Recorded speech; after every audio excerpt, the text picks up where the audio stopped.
Welcome in to episode 2 of our Let's Play Civilization 7 series here at the Manish Moose YouTube channel. We, last episode, went through kind of setting up the game, how to kind of observe and figure out what a start maybe is good or bad, and went through the first 9 turns of the game. So my hope is, having gotten through a lot of kind of the opening things, obviously there's lots to cover. It's a 4X strategy game. We have a lot of things to talk about as far as how this game functions, and especially in comparison to kind of other 4X games, and specifically in comparison to other Civilization games. And so we'll kind of walk through a lot of that stuff, hopefully, as we move our way through our turns here. We are picking things up in turn 10, or I guess at the very end of turn 9, and we'll see where our game takes us. If you need to catch up on the last episode, how we started this whole thing, and get my thoughts on the opening turns, down in the description below, there is a link to episode 1 in the series. You can catch up on all the action starting from there. We will pick things up here heading into turn 10 in our game of Civilization 7. Here we are in our capital city of Axum. We are playing as the leader Amina. We have started the Antiquity Age as Axum, as the Axumites. We have several interesting things going on as far as Axum is concerned. We want to quickly remind ourselves that we are getting a +1 resource capacity in cities because we were playing Amina. We also get +1 gold per age for each resource assigned to our cities, so that is helpful as well. As far as Axum goes, we get +2 gold on resources, which is why we're kind of beelining to get our resources in. We also get a unique naval unit that also can fight well in coast, and also has a trade route that it can make, a naval trade route, so that's helpful as well. We also have a unique trade ship that has +10 range and cannot be pillaged, and our unique building is an improvement, which is something I actually have not experimented with yet in a game of Humankind. So I'm excited to be kind of messing around with that, as opposed to a unique building that goes into a urban district. We have a unique rural improvement, the Hawilt, and the Hawilt gets you +2 gold on the tile and +1 culture for adjacent wonders and other Hawilti. So we want to place these together. We have to place them on flat terrain, so we want to keep that in mind as we are moving throughout the game. Let's pick things up here. We're going to press the next turn button and move on through into turn 10.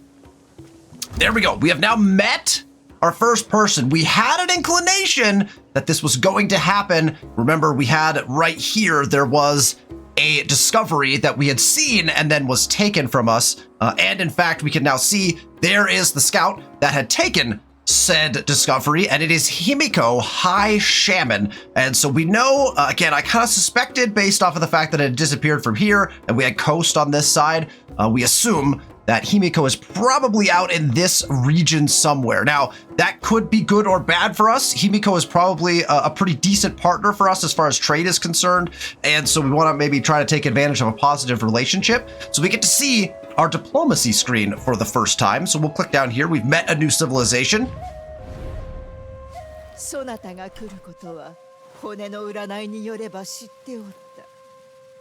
And there is Himiko, and so we now have 3 options, and this is where we get to really discuss and talk about the new influence system. Influence, as we noticed early on, obviously in the game, up here, is a currency in the game, and so we are earning influence on a per-turn basis. It can increase that or decrease it based off of different policy cards, buildings, and different things like that.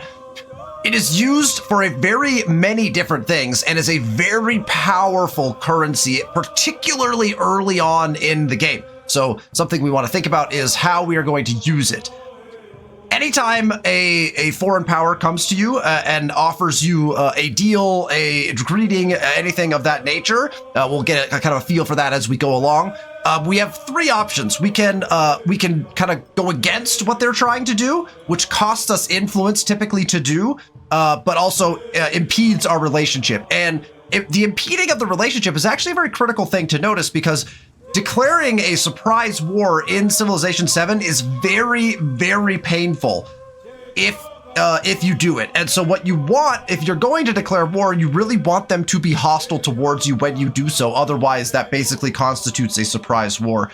So you want to get them so that they are their viewpoint, their relationship with you is hostile. That actually impacts a thing called war support, and war support impacts how good your troops can fight against their troops.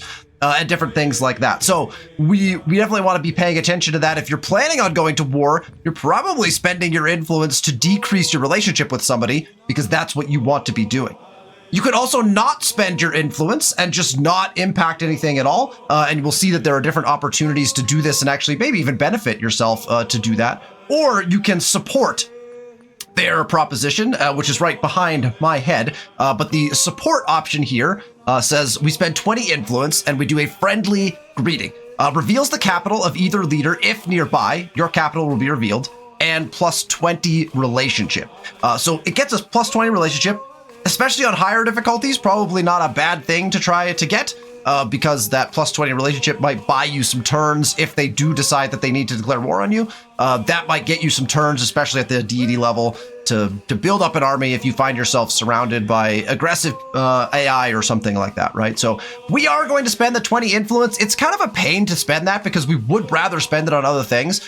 But for the most part, this friendly greeting is something we really want to do. So we're going to spend that 20 influence. We'll give a friendly greeting to Himiko. And that will open up the rest of our options from an influence diplomacy standpoint. So you can see here, we have a lot of different opportunities with Himiko specifically for what we can do. These endeavors that you can do are actually based off of, remember those descriptor words that we had on our leader? We must have economic and militaristic. Because we have the ability to do open markets. So the words, those little descriptor words for your leader, actually impact what types of endeavors that leader is able to do right off the bat in a game, right? So other leaders have food-based things they can do, or culture-based or science-based things they can do based off those descriptor words that they have in their title. So just something to keep in mind if you're getting into the diplomacy of things. So we have different treaties we can make, open borders, we can denounce their military, open markets, military aid are the two we can do right now. Reconciliation is a really nice one. Reconciliation actually allows you to attempt to repair relationships with a particular civilization in the game. They have to be hostile towards you in order to do reconciliation, but it's essentially you're electing to spend your influence simply to repair your relationship, right? There are also sanctions that we can implement against people down here at the bottom. We can hinder their finances, which actually reduces their gold per turn by 10%. We can hinder their military production, or we can just straight up denounce them, which creates a massive change, obviously, in our relationship status. Again, if we're trying to go to war, we want to lower that relationship status as much as possible, hopefully getting it to hostile before we declare war so that we have the best possible outcomes in that way. So again, I really love this system. I think the influence system is one of the better changes that they have added in. I think diplomacy functions in a much more clear fashion with a lot more options than it did in Civilization 6. So I'm a big fan of the influence currency and the whole diplomacy mechanic behind all of the things. The ability to actively sanction, then have also endeavors that can support things, and then also just your baseline treaties. All of these things I think are really powerful and just a fun way to view the game. If you need to view your relationship at any time with a particular leader, you can always click on this little heart icon right here, and it actually breaks down for you what is it that they like about you, what is it they don't like about you. Each leader also has a preference or traits, right, that they are geared towards. So that's something to think about. We don't actually see that yet. We don't actually know what that's like. We can also see who they have relationships with and who maybe they're at war with down here as well. So we have a plus 20 for that first meet, right? Because we sent that friendly greeting, and we currently share a government, which is another plus 10 on top of that. So we have a neutral relationship currently. We can see that Himiko also chose oligarchy, hence the plus 10. And if we want, we can actually view everything about Himiko here, the Himiko High Shaman personality right here in this section here. And we can also see Himiko has chosen to play as the Mississippians, which is why we're also getting Mississippians music. The music in this game is absolutely phenomenal. Every single track, I think, is absolutely great, from the antiquity all the way through to the modern. Every civ has their own musical number, and it's very good. I very, very much enjoy the music. I think they knocked it out of the park again with music. This is not particularly a surprise for most of us that are familiar with the Civ franchise. Music is always good. It is once again very, very good in this game. All right, let's actually play this turn. So we know this scout is over here now. We've already kind of done this side of things, so I don't know where the scout's going to go. I guess probably going to venture down. We're going to want to swing this guy. Oh, man, it's gonna be tough. I don't know if we're going to get all the discoveries that we're finding, but I'm going to keep this scout moving north and try to actually find Himiko. Her capital was not close enough that it got revealed, right? We were not close enough at all to her capital to find it. That means she probably doesn't know where ours is either necessarily. If they're close enough, you will be able to reveal them on the map, but doesn't look like we had that opportunity. So I'm going to go with a one step and a search, which is kind of typical for me. And now we can start to see that the map is turning out to be very interesting. We've got a little inlet going on here. We can see there's some land up here. More than likely that extends back over here. Could also be an island. You can see there's an island right here. So we got some variation in the map as we're moving along here. And we've got some fish and other things up here. So really, we are going to want to burn down Gordium. And we're going to want to put our own city up here. There's a lovely river right here that we can settle on or next to. There's a lot of nice resources up here. And so this is going to be a nice little spot for a town for us, at least a town. I'm not seeing necessarily that I would want to put a city in here. And why would I not be seeing that? Primarily because I'm not seeing a lot of great adjacencies. Our resources are kind of spread apart. There's a spot here that's pretty good because it's adjacent to 2. So we could put a couple of our resource adjacency buildings, districts in right here. So our science and industry could actually sit here. And technically there is a single mountain here. Now there's a mountain down here as well. So actually maybe could be a spot for a city, possibly. It just kind of depends on how things play out. There's also a pretty decent food or money adjacency up here. So now that I'm thinking about it, maybe it could be better than I may have initially thought for a potential city spot. So we'll think about it. Usually I like to get my cities a little bit away from each other, like put a town maybe in between my cities.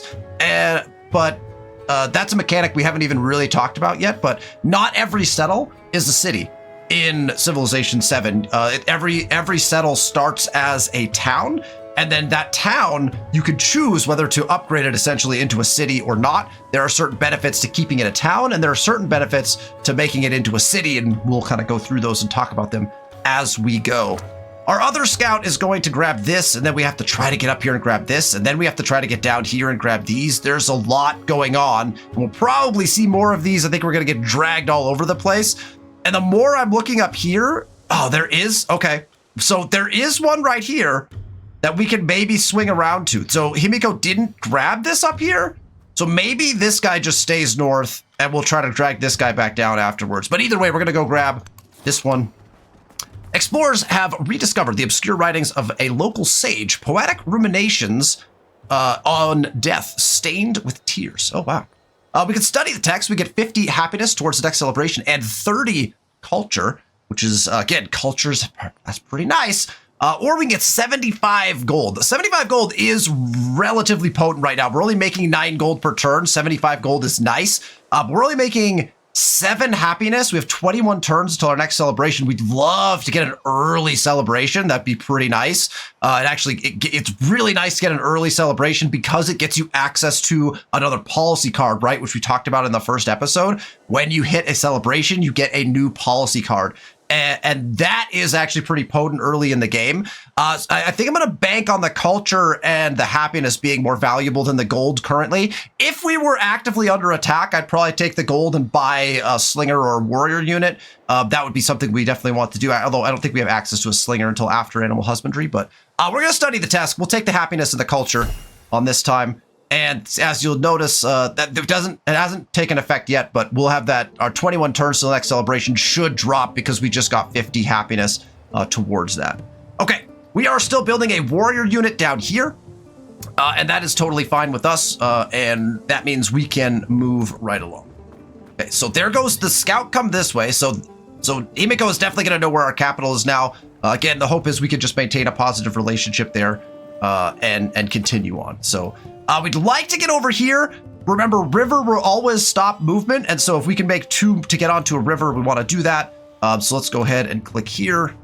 And then we'll be able to start moving off the river. And we're probably just going to take max advantage of movement to try to get up here as fast as possible. All right, we can get within 2 of this. So let's go ahead and push right out to here. That will give us some more view, and we can see there's another really nice river over here. So that's not bad. And we are within striking distance now of grabbing this as well, if we are able to get to it on this next turn. Oh, I had a thought. I was looking at, I believe it was the technologies, but let me check. Yes. Under masonry, which is kind of what we're going for, right?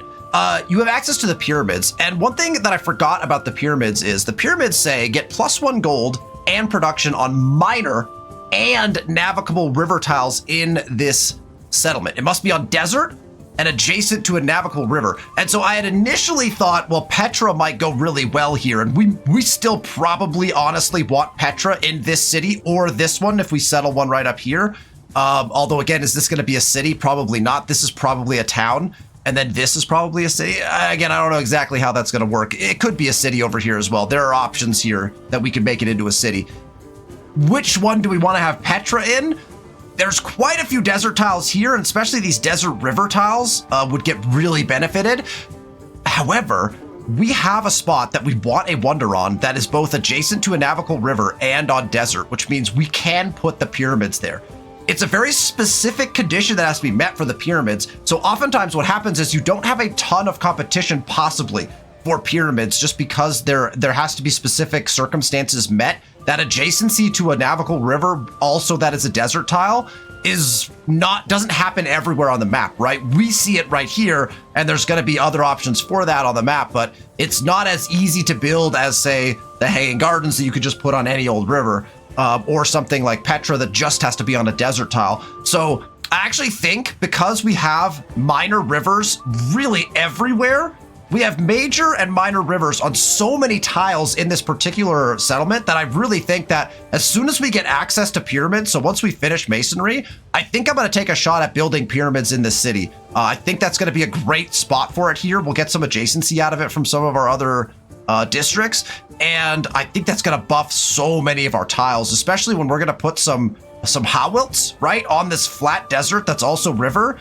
We can get those Howilt tiles to be absolutely nuts if we get them boosted by pyramids. If we were to then also get them boosted by Petra, they're going to be the most beautiful tiles in the world. We'll take a shot at that. That might be a stretch. It might be difficult potentially to do that. But again, if we stick Petra like somewhere out here, we can get some adjacency to the buildings that we're planning on building here. And that will be potentially a good idea for us as well. So just stuff that I've been thinking about as I've been reminiscing on the game in my spare time. Okay, we get to choose our next production, and this is where we get to make another important selection. So again, the granary, not super useful for us yet. We actually don't have any farms down, so it's just the base food yield. The brickyard, however, gets us +1 production on clay pits, mines, and quarries. And our objective is to get over to this and put another mine down, right? And so our brickyard is going to become a pretty useful building to us as we start to look for things. Again, I'm not going to go with another scout. Some people might. And we could go with another warrior right away. Why? Well, because if we want to go attack Gorgium, we're going to need a little bit of an army. And I personally like to go with 2 warriors if I'm going to start building an army. Some people like slingers quite a bit better and prefer the ranged units, and that's, I think, just a personal preference choice. I don't want to do any of that until after I get my first army commander, though, so I'm going to hold on it and just try to increase my production. So when we're thinking about wanting to increase our production, I think we want to get this brickyard in. That +2 is going to be great. It takes 8 turns to build right now, but the reason it takes 8 turns is because our production is so low. So the objective here is, well, let's get our production higher so that we can enhance our ability to be able to build things faster in the future. So that's kind of my goal here. Now, where do we put said brickyard? That becomes the biggest question. So as we're looking at everything, the brickyard is an urban district, so it has to be connected to our city center in some way, shape, or form, or another urban district, right? So once I build, like say we build it in this direction, we're not going to, I could then build another urban district in this direction, right? But everything has to be connected in that way. And so what that leaves us with is we're not going to build it here because that's a Howilt. This is a Howilt. This is not a Howilt spot because it is a rough plains tile. We cannot put Howilts on rough tiles. These 2 are reserved for a wonder and a district, right? We want to put our culture district right here because it's adjacent to 2 mountains. And then if we go up here, this is river and we can't put it down. So it really leaves us with just one opportunity to place this, and that is right here on this rough tile.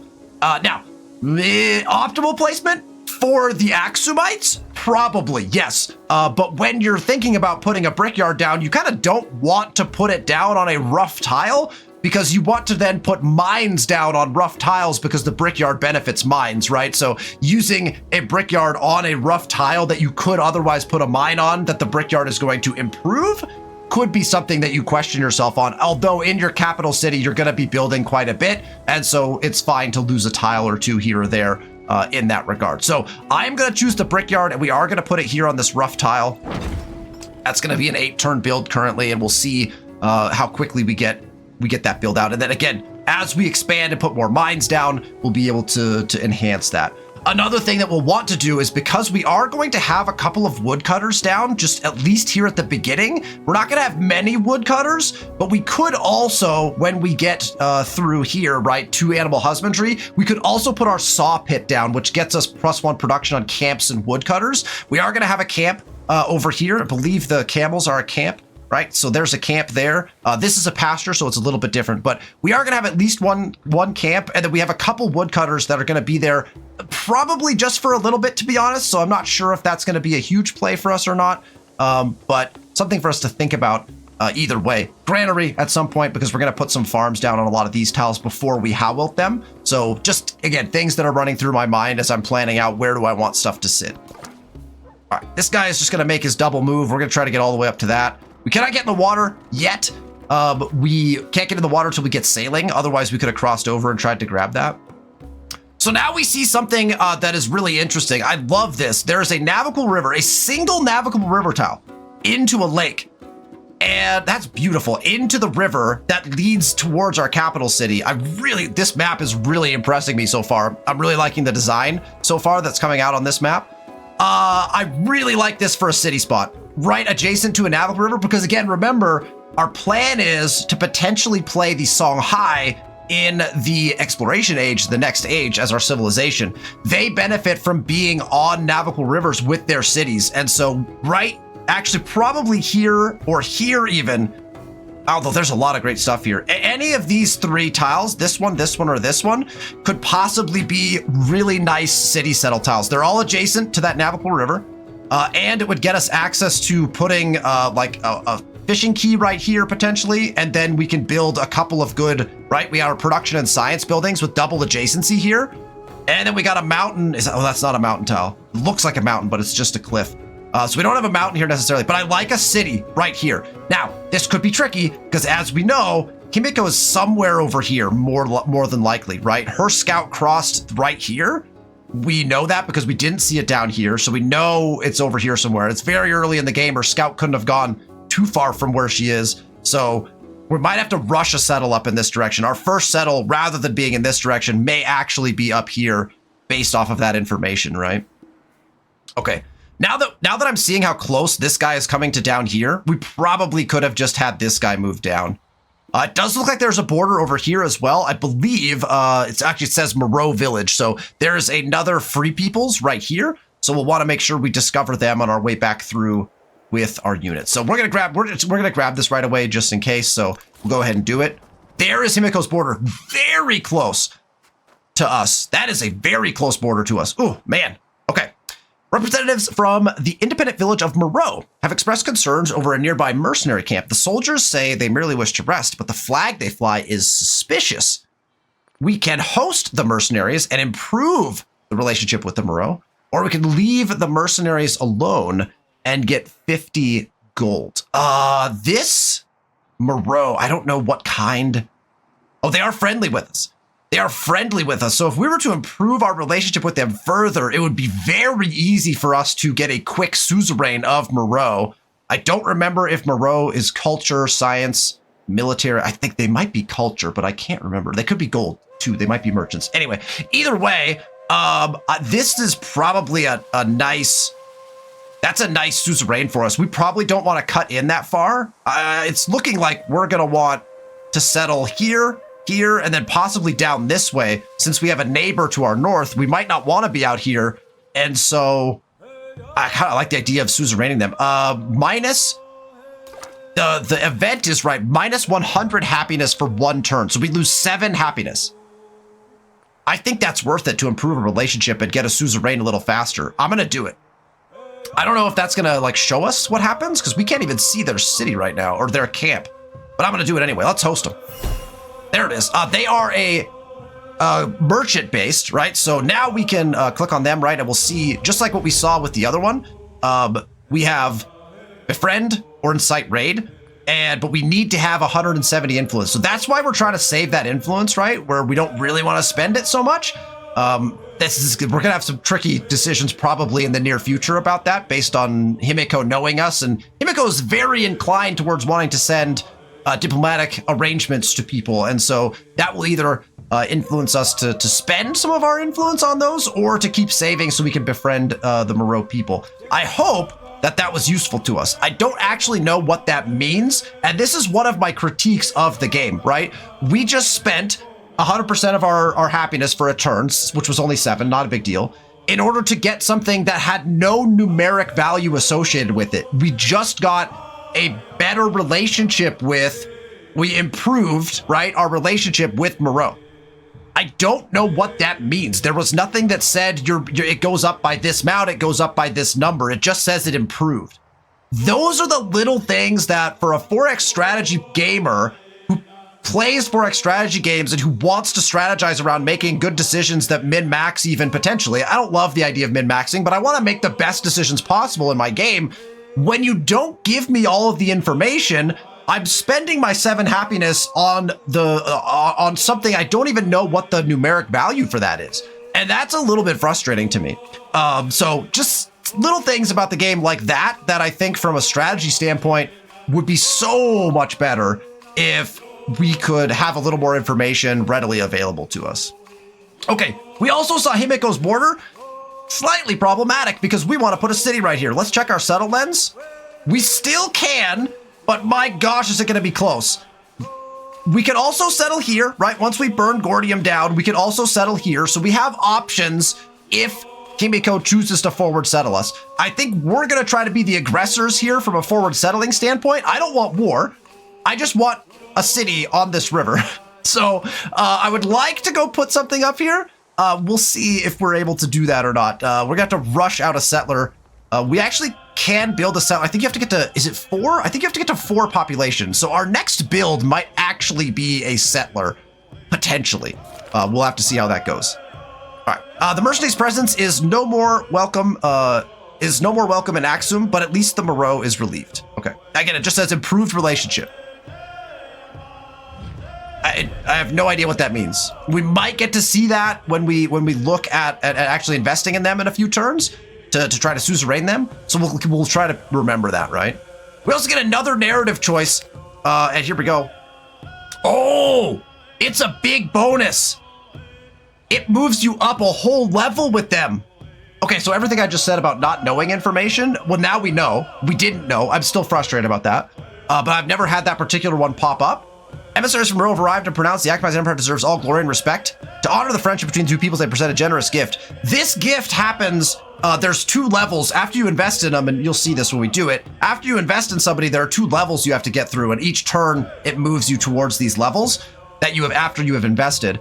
This is the first level, so that's actually a pretty substantial bonus that we have just gotten, and it nets us 50 gold because they're a merchant, so it gives you gold, whatever type of independent peoples they are, independent power, they will give you a gift based off of that. So 50 gold in this case, pretty helpful to us because again, I think probably what we'll do is use that to buy a slinger and start to form up our army as we want to move up on Gordium once we have a commander, right?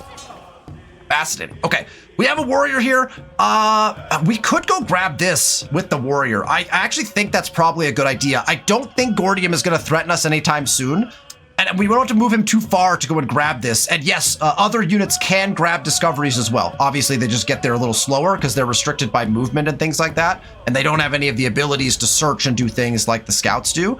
But I would like to see some of this down here. And the ability just to grab this so that this guy doesn't have to go do that, I think is really nice. So let's go ahead and we'll get our warrior out and running. And again, more river, more beautiful river tiles showing up for us. So again, these 2 tiles will fall within Axum's borders, and that again makes pyramids such a nice play. We're gonna take a shot at pyramids. Is the bottom line here, right?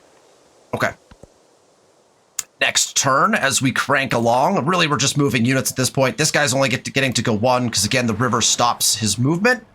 And then this guy is going to start heading all the way down to here now, right? So we want to probably move. We can move twice. That cliff, I think we can move up. So I think we can go to right here and then try to cut our way through here. This looks like it's going to be a little bit of an impasse, but that's okay. And there's actually a nice double mountain here where you get a little bit of a nook going, which is interesting. But we're going to head in this direction. We'll move this guy this way. And again, we know where we're going, so we kind of want to optimize getting there as quickly as possible before any other scouts. So hence, we're not using the search feature because that burns one of our movement, right? And then this guy now knows that we have to... Oh, man, this is going to take forever. Because we're going to have to get on river, and the river is going to take us through a bunch of things to get here. But such is life. So we'll go here, and then we'll go up this track because we have to go through this cliff and up here. Oh, what a beautiful spot, though. Mountain into cliff with a river that comes down the cliff and then into another cliffside. And then look, and then it ends. Probably, I'm going to bet that this dumps into a lake or into the coast right here. Oh, it's going to be beautiful. A beautiful map. Okay, we have 130 influence, so we want to keep an eye on that, right? As we get more influence, because once we get 170, we want to do that. We have 138 gold. Kind of saving that for military at this point. I don't feel the need to spend that beforehand, so we'll keep hitting the next turn button and keep our game moving right along. Now we're going 2 at a time because we want to try to get up there. And that will be problematic because now we do not have sailing and we also do not have open borders. And so now if we want to get to this, we're going to have to ask for open borders, and that's going to put us into a slower process of getting to Moreau. And I don't love that, but it doesn't look like we have any other option. I'm just going to double check that that wasn't a settle. It was not. We still have this open. But if we settle here, we have a limited amount of options to claim land, right? So our settle is looking more and more like it's going to probably be this tile here. 1, 2, 3. Still gets us access to this. And actually will also then get us access to 1, 2, 3. Won't get us access to this, the rubies, which is kind of a pain. But I think our settle is going to be right here if we can pull it off, just to pull us a little bit away from the borders here to give us more workable land and things to do. So I think this is looking more and more likely like it's going to be our settle if we want to try to get on this river. This spot seems likely to have the best opportunity for us when we get the opportunity to get a settle out, which who knows if we're going to even have that. Okay. We would love to not end up on this river. So I think moving to right here is probably our best bet. And we're going to end up on the river anyway, so that's fine. We'll start around here. And this is now a triple nook. And we are... Oh, that's unfortunate. We are right on the edge of being able to use that. So now you're thinking, well, maybe out here somewhere there's a nice city we could put down that could use this triple nook right here. If there's a resource there, we don't care so much, but if you could put a culture building or a happiness building right in this nook for the 3 adjacency on the mountains, ooh, that would be very nice. This guy's just moving this way. Gotta get up and grab this, and then probably what I'll do with him, I don't want him to go too far, so I might cut him back to the coast and then up just to get a little more exploration done. Seems like a pretty decent plan. All the while, of course, we're keeping an eye on the fog over here to see if Gordium decides that they do, in fact, want to get frisky. Oh, and now we have to make our decision. So the decision becomes, we're at 150. In 2 turns, we could befriend independent. Or we have to spend 25 influence. That puts us back by, what, 3 turns? So it would be 5 turns instead to start the befriend action. I think I'm gonna do it. I think we can put it off. I'm gonna ask for open borders. Open borders has been granted, and we're gonna scoot around and we're gonna try to go grab this. Oh no! If it's on an island, that was not worth it. Might be. Okay, we have to move on to the river. So we do that. Oh man, look at the river coming through here as well. And we have a gold resource. There might be a nice little town. There might be a nice little town that could potentially be a city later to put in over here. Have to see if we're going to run into anybody. All right, our warriors have made it down to this discovery. A celebrated diplomat has retreated to a sacred site to copy withered religious texts. Her oratory skills are wasted here, but she refuses to leave these documents to fade. Lose this unit? Offer to reproduce the documents. We would lose our warrior unit, but we gain 60 influence and 50 gold. So that's 6 turns worth of influence and 5 turns worth of gold, but we lose a warrior unit, which we spent, what, 4 turns producing? Or we can move on and just take the happiness and get closer to a celebration. Losing the unit feels bad because the problem is, well, I guess I could just buy one. 60 influence is really nice. We'd be getting 50 gold. So we would get half the cost of the warrior back in gold. So we could just buy a warrior. Honestly, I think it's actually worth it. Because if we're getting 50 gold, that's half the cost of our warrior. So we could just buy a warrior back right away. We could literally just do it right away because we have the other 50 gold. So essentially what we'd be trading is 50 gold, because we're going to be paying 50 gold to get our warrior back. We'd be paying 50 gold for 60 influence. So the question then becomes, is that worth it, right? Is it worth it to get 60 influence right now? I think either of these is a really intriguing move. I'm debating whether 50 gold is worth the 60 influence, though. Maybe. At the expense of 50 happiness, maybe not. I think I'm actually going to take the happiness. But this is a tough decision. I'm going to go with the happiness, but my goodness, that's a tough decision. Huh. I love getting faced with those kind of choices. The caged bird watches butterflies with envy. Excellent. And again, such a short quote. We don't get to hear Gwendolyn Christie's beautiful voice often enough because when we get to hear it, we don't get to hear it for very long. So we get +1 production on camps and woodcutters. So that's nice because we have a couple woodcutters down, or at least 1 woodcutter down already. +1 food on pastures. We don't have any of those yet. We have access to the slinger and that saw pit as well. So we actually increased our production, right? Because our production went up here at this woodcutter, I believe. 3 turns till growth and 3 turns until the brickyard is done. That's nice. They're going to be coinciding exactly. And again, I think settlers probably, if we want to settle this, I think we have to settle it post haste. We've got to settle it like very quickly and try to claim up that land. That's going to be probably important for us. All right, we do get to choose our next tech. I really think that we should go for masonry. Masonry also gets us +1 production on mines and quarries. And if we want a shot at pyramids, also gets us access to the monument as well, right? We get the monument, which is the first one we need to build going down into our urban districts. So I think that masonry's our play here. We're going to skip sailing for now. We're going to go straight into masonry. Let's see what we can do by improving some of these tiles if we can get pyramids in. All right. This guy has to go around this mountain. I'm assuming this is cliffed off. There's no way this connects because this is coast, right? Yeah, this has to be water. Although, gosh, doesn't look like it. Doesn't look like there's water there. How is this coast? Either way, I think I have to go this way. Uh-oh. Uh-oh. Her scout is seeking. Maybe we should have gone the other way. Oh, no. We'll find out, I suppose. And we don't have sailing, and we're not going to it. So, all right, we need to move 2, so we're going to go all the way to here. Should be able to grab that on our next turn, and then we can figure out what to do with that scout, because that's our last discovery from down in this direction. And then this guy, I think I like the idea of dropping him down here and then have him just follow this to the coast to see what's down here. So let's do that. And we'll see if there's other like good settles down here. So far, we haven't met anyone down here, so a lot of this is just open land for the taking for us, right? Their scout moved that way. No, their scout moved down. I'm going to go back. We're going to try to cut this scout off and go up here. This probably is a mistake because we're wasting turns, but... All right, this guy can grab this.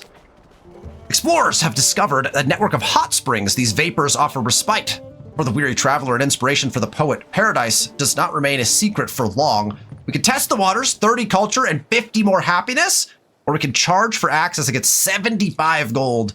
Again, I'm really keen on that happiness. And in fact, we're 1 turn from a celebration. So that happiness would get us there right away. And a culture would get us finished with mysticism as well a turn early. And I'm down for that. I'm going to go for it. Test the waters. There is mysticism. But it is in this one. All right. So we now have access to priesthood as a card. We have access to our altar, and we have unlocked our pantheon. And so now we get to make a really big decision in the game. So we press the OK button. That will unlock our next civic because we grabbed mysticism, right? So we have mysticism. That was the first one we went to in our civics because we wanted access to that pantheon. The next one that you're typically going to go for is going to be discipline. Discipline gets you a free army commander and the access to build more army commanders if you so want to. It also could potentially gives, like, you can bump your scouts up a little bit if you want more scouting movement in sight with the policy card and stuff like that.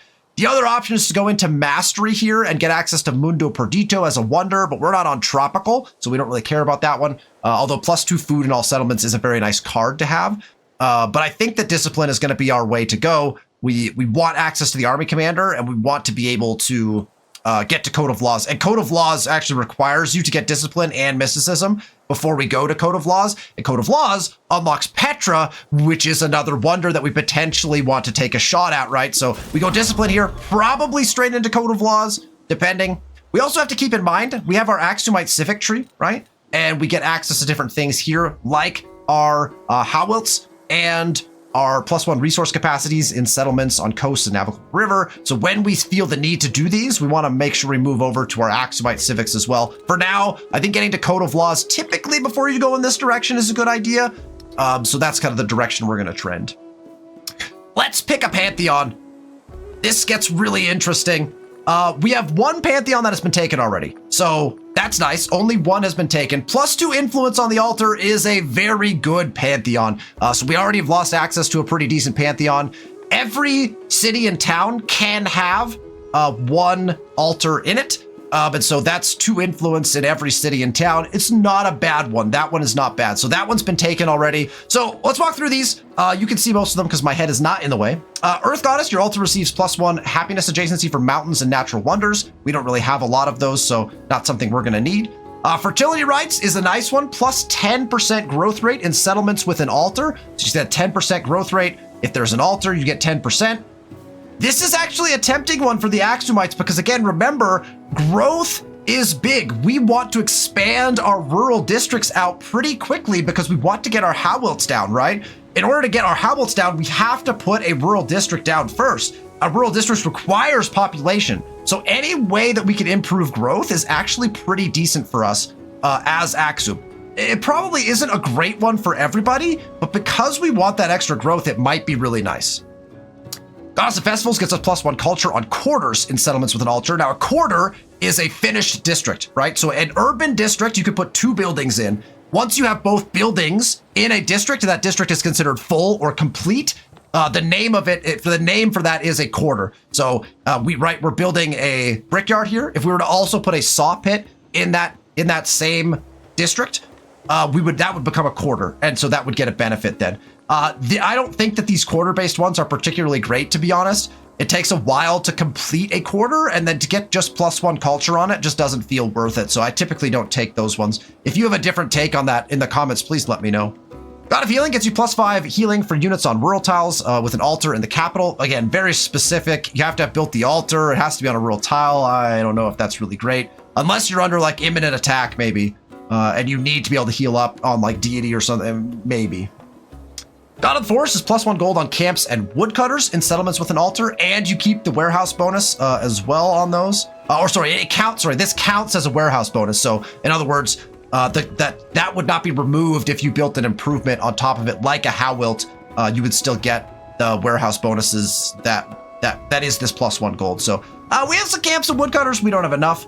God of the Forge is actually really interesting, and I do like God of the Forge. 10% production towards constructing buildings in cities with an altar. So as soon as you build that altar, that city gets an immediate 10% bonus towards all other building production, which you build a lot of buildings in your cities. This is a good one. I like God of the Forge.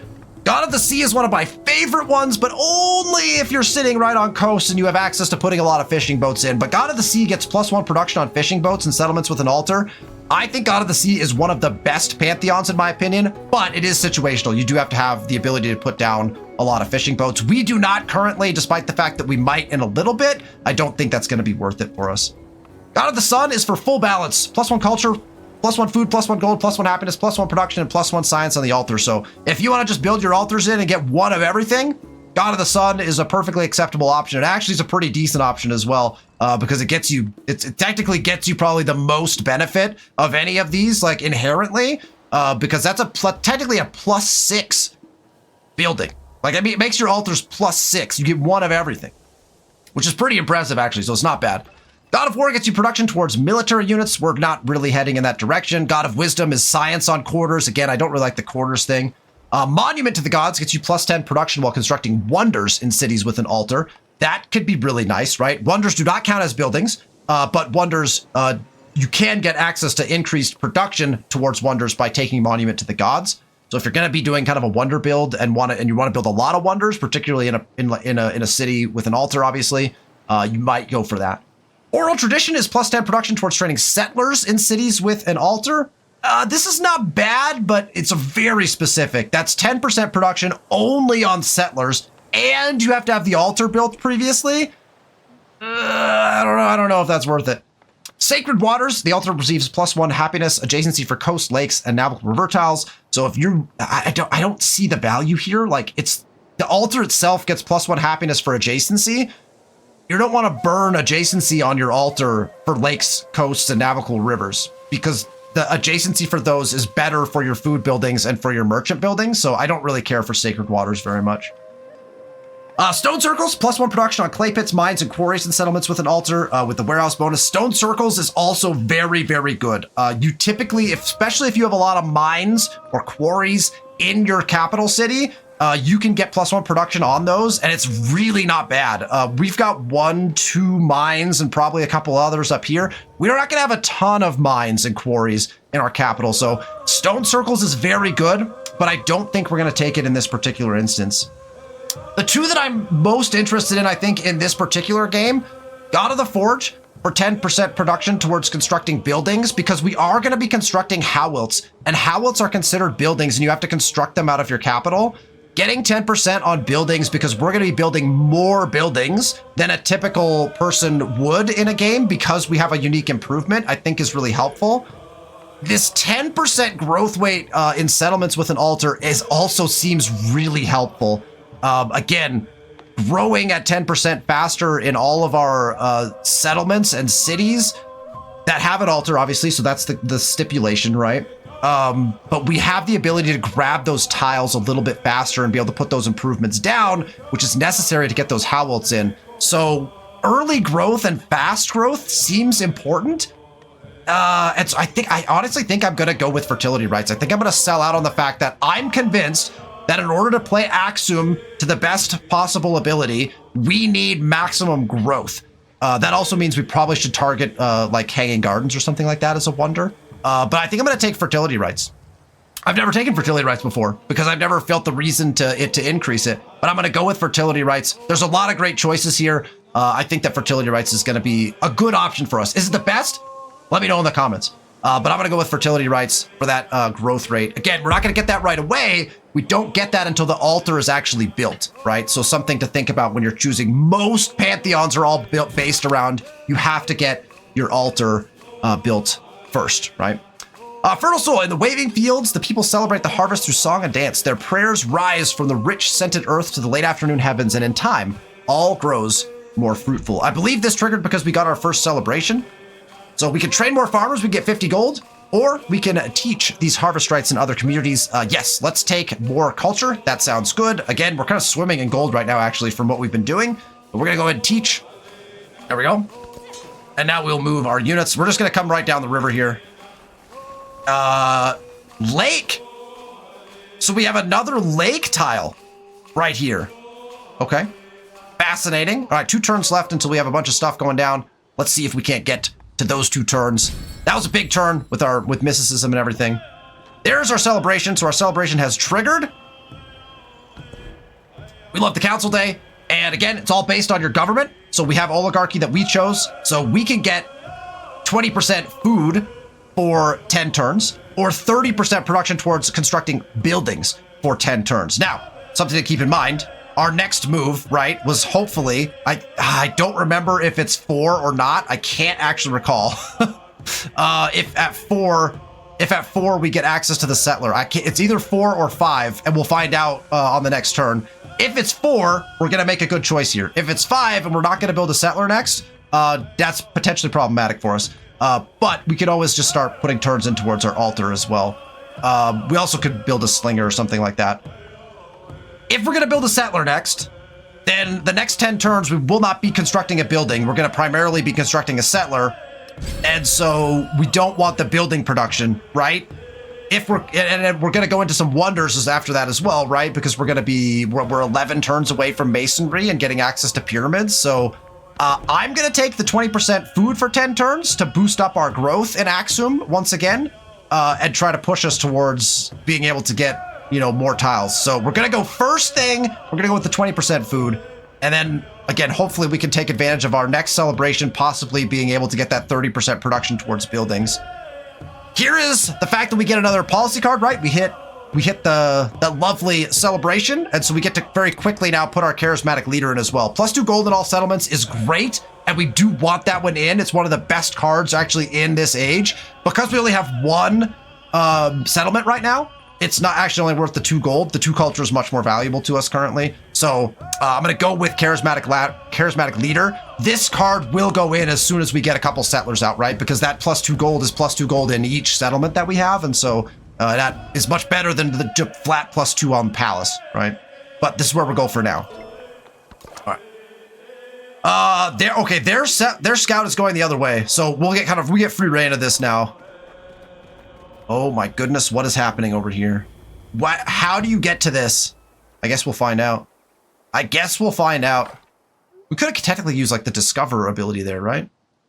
I do want to use the search ability here. I think what I'll do is move. It's not going to help us because we're next to mountains here, right? So I think I almost need to move here and then use it.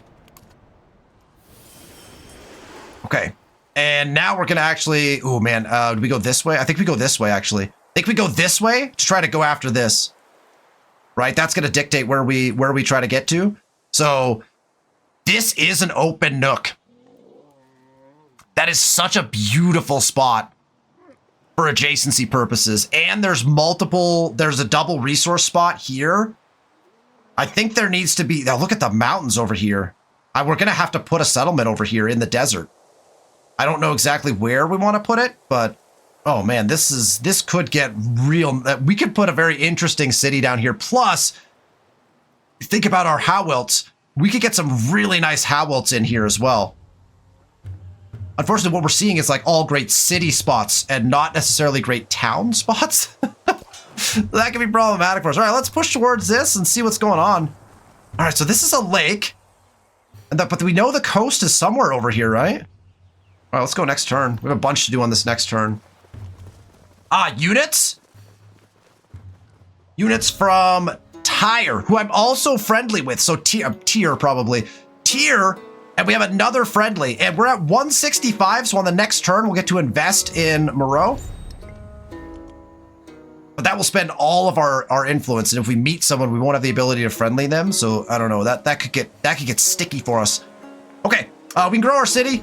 Once again, I think our best growth is really going to be to this woodcutter so that we can get, like, look at this tile. Look at the gold we get because of we have the production plus the gold. I think this is very, very valuable. So I'm going to expand this way first, and then we'll snag this mine. And then probably after that, we want to go after this camel, right? So we might, like, take a fishing boat, because we're going to replace that with a key, and then I'll show you kind of how we can maybe jump resources a little bit, take advantage of some border extension practices, because this wool actually is really, really handy, but I want to get up to here first. That might be a mistake, but let's go ahead and do that.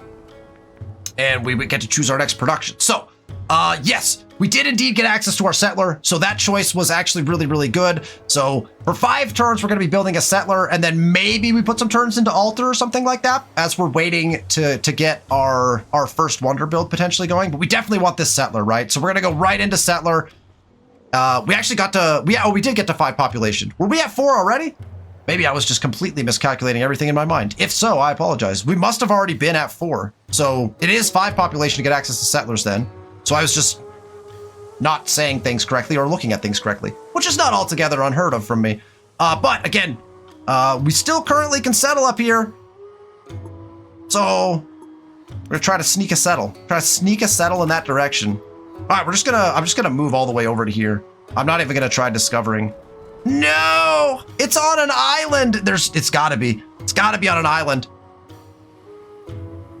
Well, I guess we'll just kind of mess around up here until we get access to sailing, maybe? I don't even know. That's such an unfortunate thing.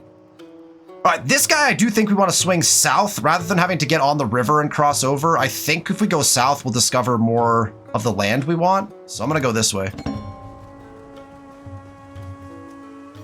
And that gets us a new continent discovery, Arctica, that we have discovered. So we now know where a continent line is right here. So we're crossing into a new continent, which is interesting.